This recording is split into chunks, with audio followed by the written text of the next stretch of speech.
लाली लाली डोलिया से उतर शीतल मैया होगी के करे घरवाना हमले हबो बसेरावा होगी के करे घरवाना।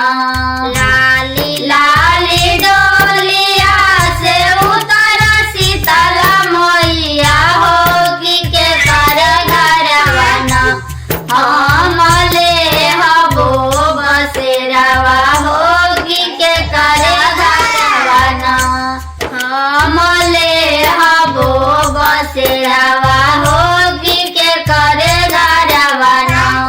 हाथ जोड़ी पैया पड़ी बोले सेवा कावा होगी हमारे घरवाना माई मुरली ना बसेरावा होगी हमारे घरवाना मैया लीना बसेरावा होगी हमारे घरवाना।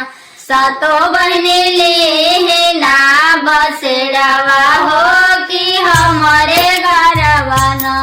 जुगे जुगे जिया सेवा का तो हर बलकवा होगी अन धन सेना भरे तोहर भांडरवा होगी अन धन सेना भरे तोहरो भांडरवा होगी अन धन सेना।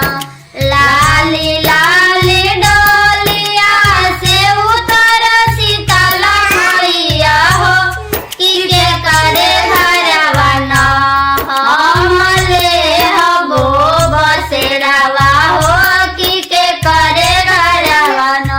हाथ जोड़ी पैया पड़ी बोलली कहानी देई कि हमारे घरना मैया लीना बसेरावा होगी हमारे घरना मैया लीना बसेरावा होगी हमारे घरवा। जुगे जुगे जियती वाई तोहरो सिंदूरवा हो पिखिलल रहे ना तोहरे आचरा के बगिया होगी खिलल रहे ना तोहरे आचरा के बगिया होगी खिलल रहे ना।